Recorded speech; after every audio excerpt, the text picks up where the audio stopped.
Right, good morning girls, hope you're well. So as promised, I'm going to work through these notes with you.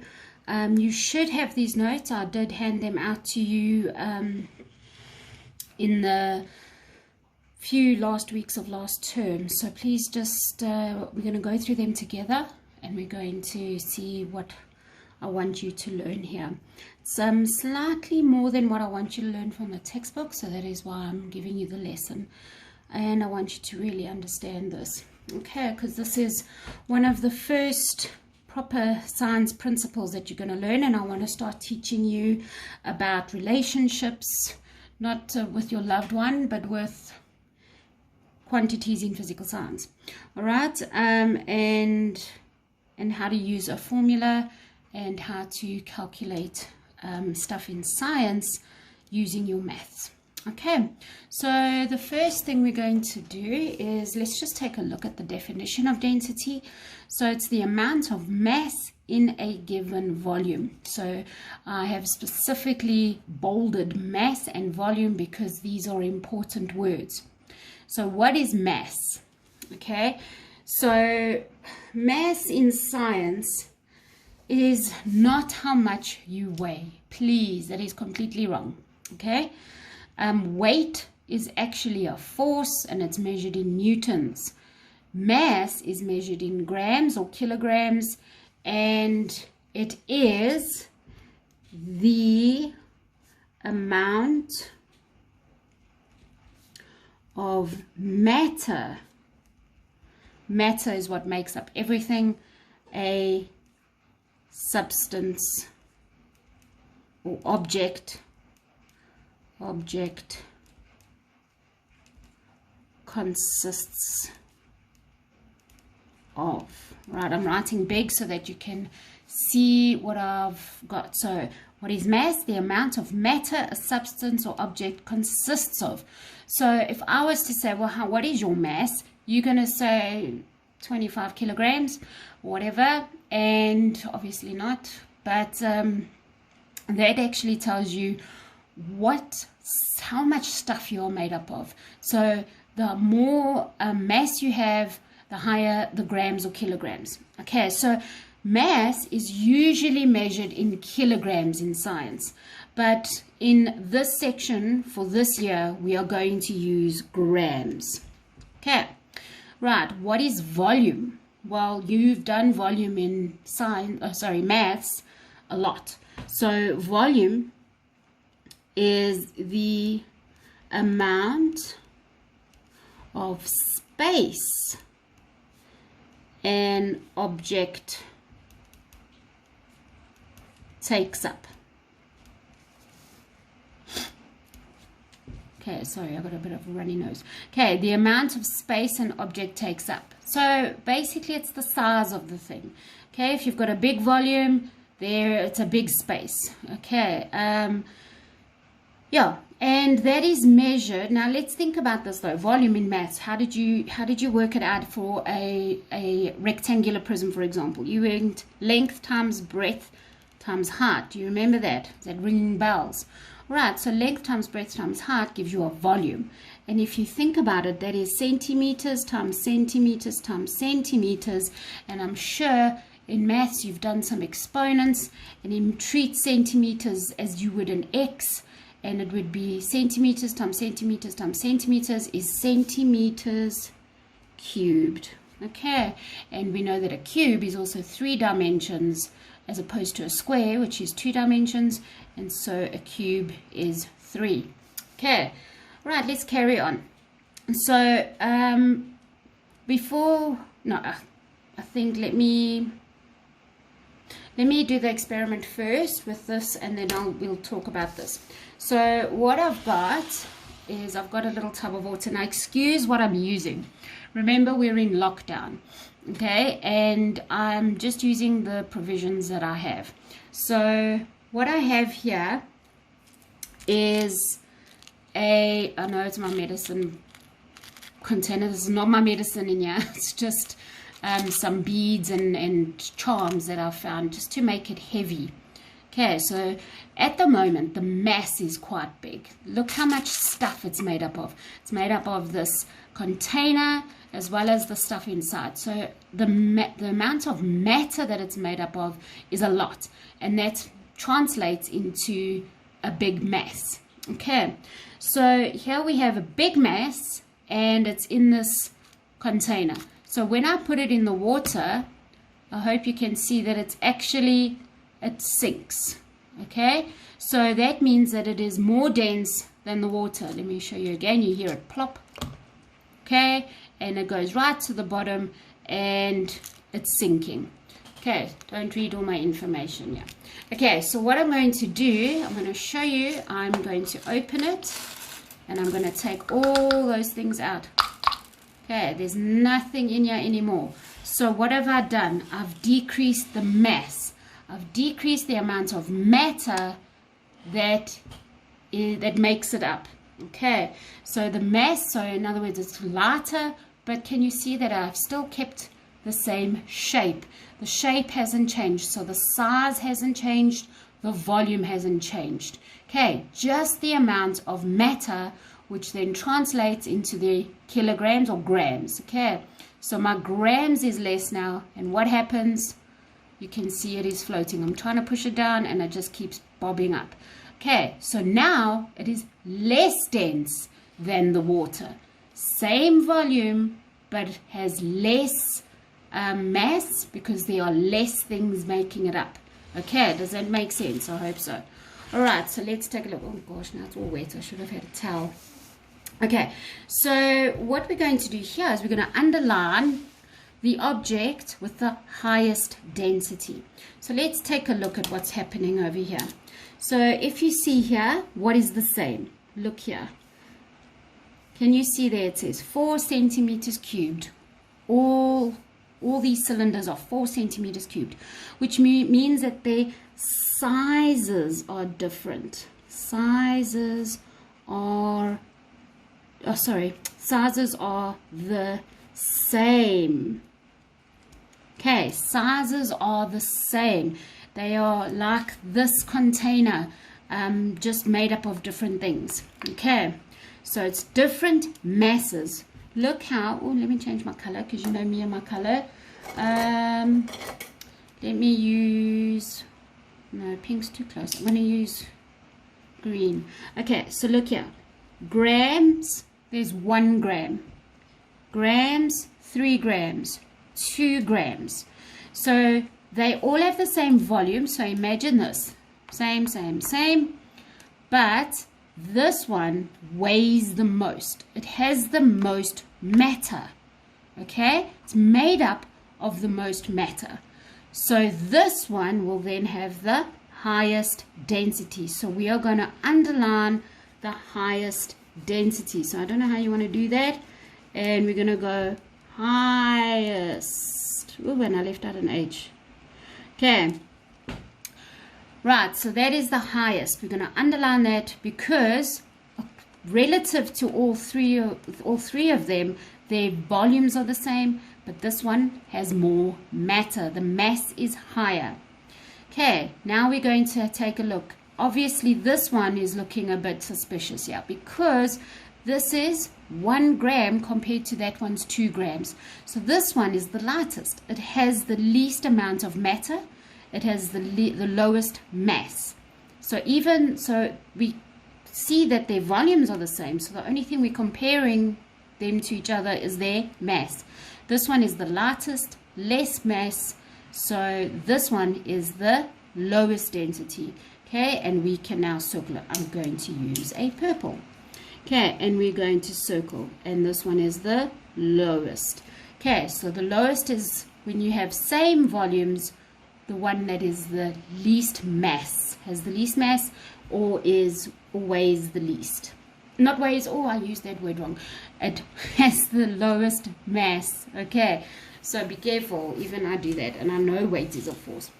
Okay, so the next one I'm going to show you is how volume affects the density.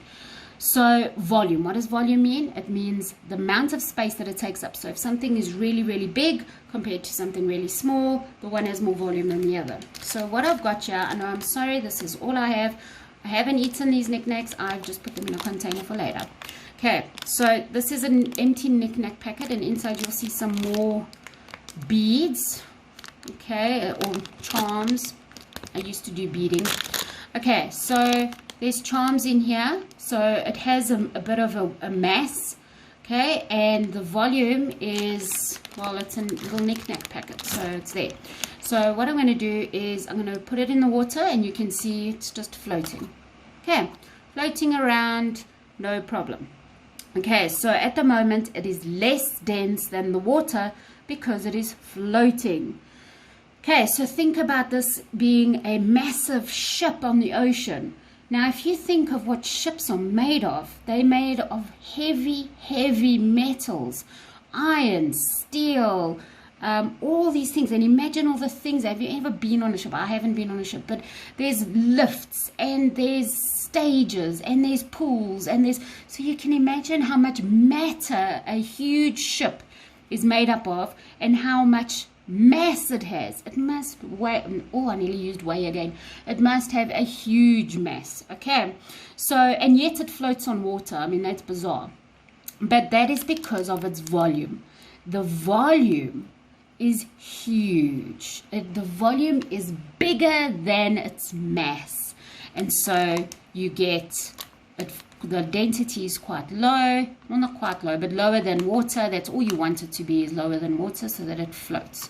Okay, so anything less dense than something will float. All right, so what I'm going to do is, I haven't done anything with it. There's still those things in there, but I'm going to decrease the volume. Can you see that the mass is still the same? I'm decreasing the volume. Now, just to hold it tight, I'm going to put a bit of tape on it. Okay, I know what you're thinking. Oh, but the tape's going to add to the mass.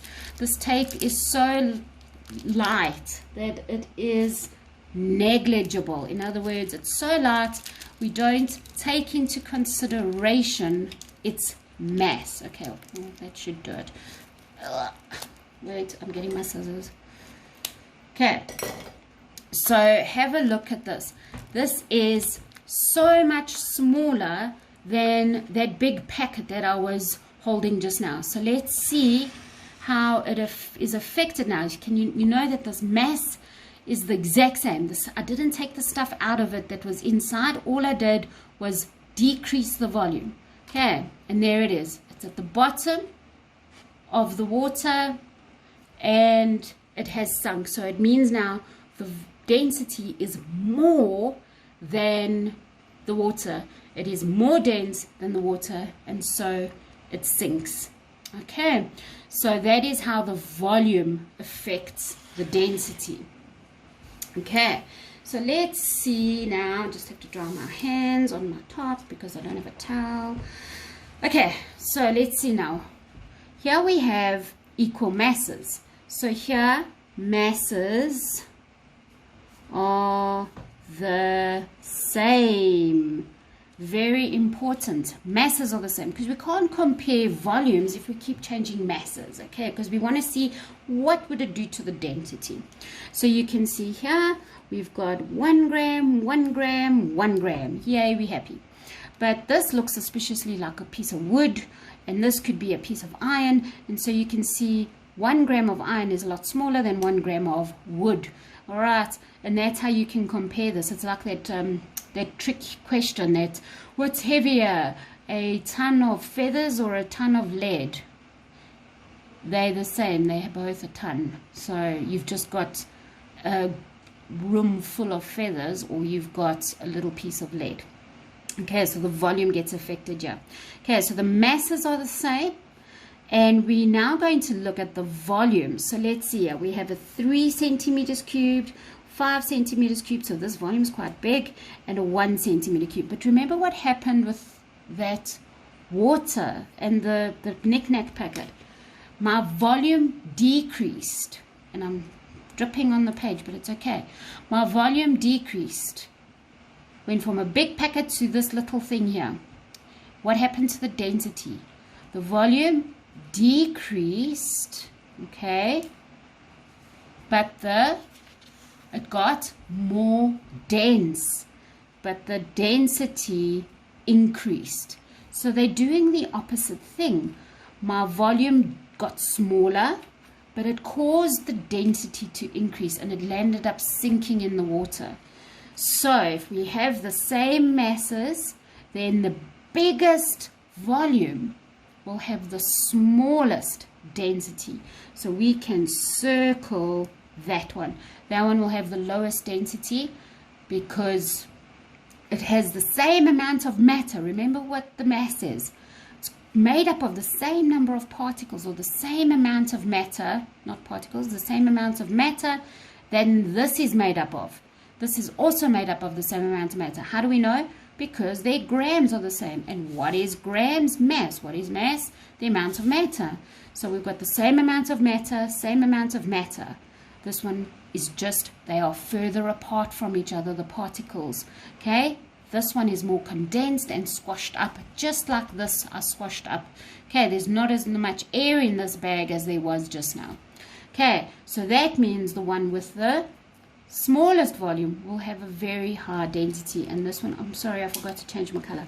So this one now is the one you underline, and that is the one that now has the highest density. So, actual fact, if you want to have something with the highest density, you want something that weighs a tremendous amount, but is the smallest possible thing you can have. Okay, and if you want something extremely light, you want something massive, if you want something extremely less, the least dense, you want something extremely big and with a very, very small mass. So something that is made up of a very little bit of matter. Okay, so why are we doing all of this? Okay, because we're now going to look at density. Now, these are the relationships that I want you to learn. Relationships in science are extremely important. So this is your very first lesson on relationships, and I want you to listen carefully. Be careful, this is not an allo lesson. I'm not dealing with boyfriends and girlfriends here. I'm dealing with science. Okay, so what we've got here is, according to the answers above, determine the relationship between density and mass and density and volume.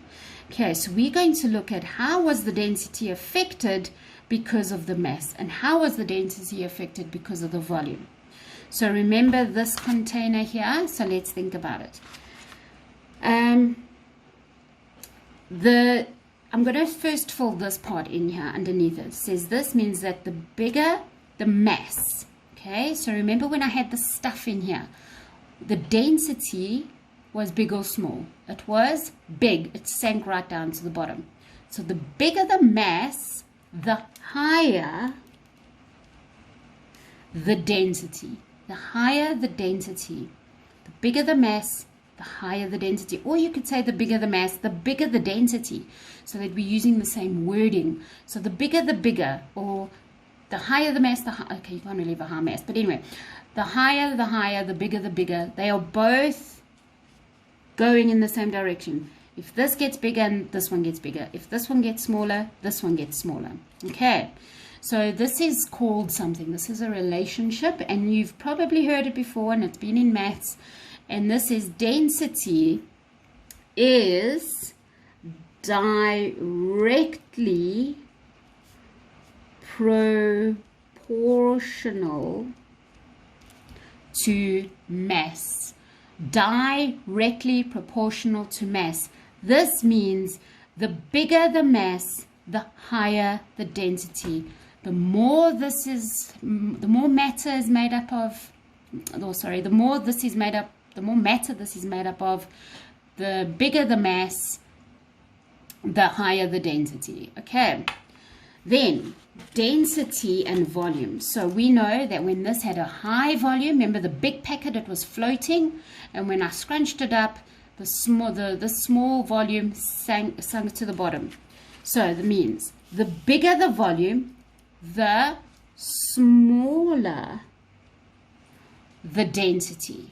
Okay, so that means the bigger, the smaller The smaller, the bigger.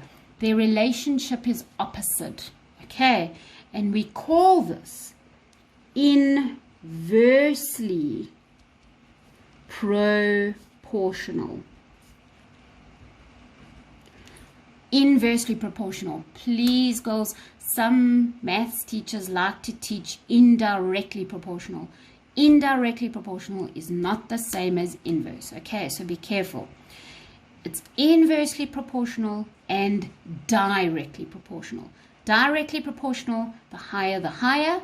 Inverse proportional, the smaller the higher. Now I want you to think about this. Let me give you an example to help you through this as well. So directly proportional. So if you increase something, it causes something else to increase. So let's think about this. The more you brush your teeth, no. Let's start with the more sweets you eat. I hope you're not eating too many sweets now in this lockdown. The more sweets you eat, the more cavities you get in your teeth. Okay, can you hear the wording? The more, the more. The more cavities you get, the more sweets you eat, the more cavities you get. All right. I didn't want to go into fat and thin because that's not nice. Okay. I suppose you could say the more you eat, the more you gain weight. Okay. Or the more, that's layman's terms. Okay. The more mass you get. Okay. Now, inversely proportional is, now let's say you're brushing your teeth more. Okay. So the more you brush your teeth, the less cavities you get. Okay, so the more, the less. Let's say the more you exercise, the less your mass becomes. Okay, so I hope you understand the relationship here. So when I talk about relationships, we are talking directly proportional or inversely proportional. Those are the relationships that I'm meaning. Now, from these relationships, there's a nice formula to work out density. Okay, when you have something like density over here and you've got a formula like this where the mass is at the top and the volume is at the bottom, you can actually read the relationship off here. Density and mass are kind of in the same. If we had to imagine, we can put everything over 1. So they're both on the top. So this one is directly proportional. And because that one's at the top and that one's at the bottom, we can then say that density is inversely proportional to volume. All right. I'm going to stop there for today. I hope you did okay in your assessment. I really wanted to check your baseline. It's more like a baseline assessment. How did you cope with reading that stuff from the textbook? And did you understand the work? I'm sure it's clearer now. If it's not clearer, please ask me questions. Also, you can watch this video again and again and again. It's actually on YouTube. Yes, I have a YouTube channel. It's not very exciting, but there it is. Okay, so this is all we're going to do for today. I didn't want to overwhelm you too much because I do want you to understand this. So the next lesson we're going to do is working with the equation and learning how to calculate things. Okay, so you can see there we're going to start calculating, and I'm going to give you another exercise for that, and then you will get another task 4 marks on working the things out. All right, so have a good day, and yeah, love you and miss you all.